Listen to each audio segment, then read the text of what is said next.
Good morning students. ఈరోజు తెలుగుకు సంబంధించి మనం ఒత్తుల గురించి నేర్చుకుందాం.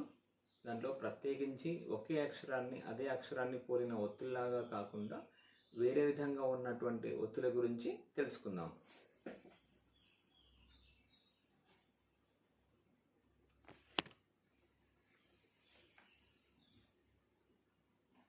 చూడండి ఫ్రెండ్స్,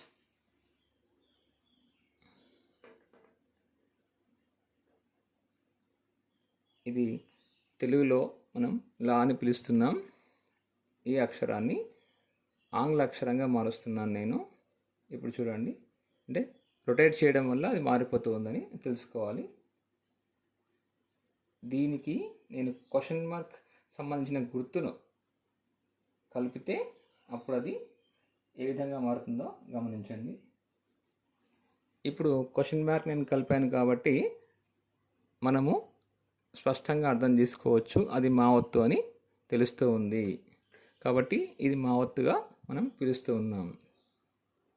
గమనించండి, తీసేస్తున్నాను. ఇది లా అని చెప్తున్నాం. మరి లా ఒత్తు ఎలా ఉంటుంది చూడండి. Just simple, it's very easy to understand. ఇది లా ఒత్తు అని మనం పిలుస్తూ ఉన్నాం.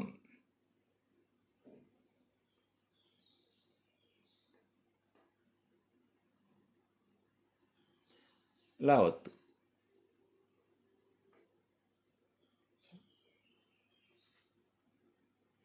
ఓకే, ఈ యొక్క లా ఒత్తుని కూడా పక్కన పెట్టేస్తున్నాను నేను. తర్వాత తదుపరి మీరు గమనించాల్సింది ఏంటి అంటే,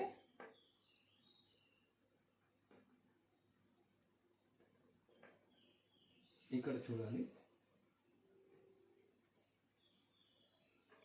ఓకే, ఇక్కడ ఉన్నటువంటి క్వశ్చన్ మార్క్ మాదిరిగా కనిపించినటువంటి భాగానికి నేను మళ్ళీ ఇది కొమ్ము అనుకుందాం, లేదా ఆంగ్లక్షరంలో సిగా మనము గుర్తించవచ్చు. దీన్ని ఇక్కడ నేను కలుపుతూ ఉన్నాను. దీనికి నేను చేస్తున్నటువంటిది ఏంటంటే, మళ్ళీ ఒక చిన్న భాగాన్ని నేను యాడ్ చేస్తున్నాను.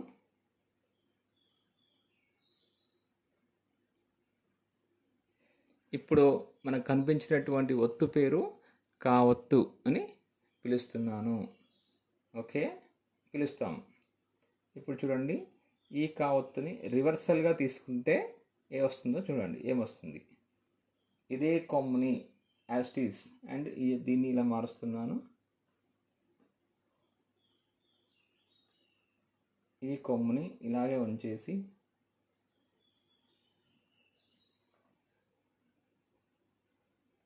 రివర్స్లో తీసుకున్నాను. ఓన్లీ ఇక్కడ వచ్చేస్తుంది.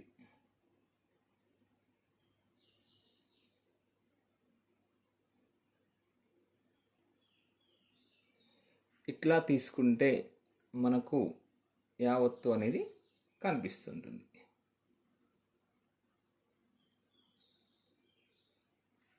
ఇప్పుడు చూడండి, మీరు స్పష్టంగా అర్థం చేసుకోవచ్చు.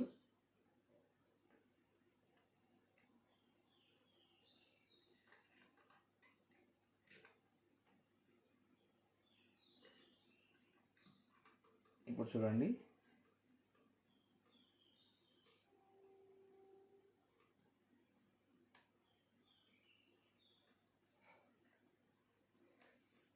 క్లియర్.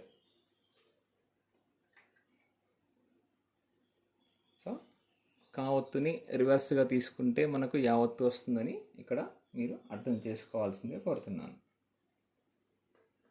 Okay, thank you.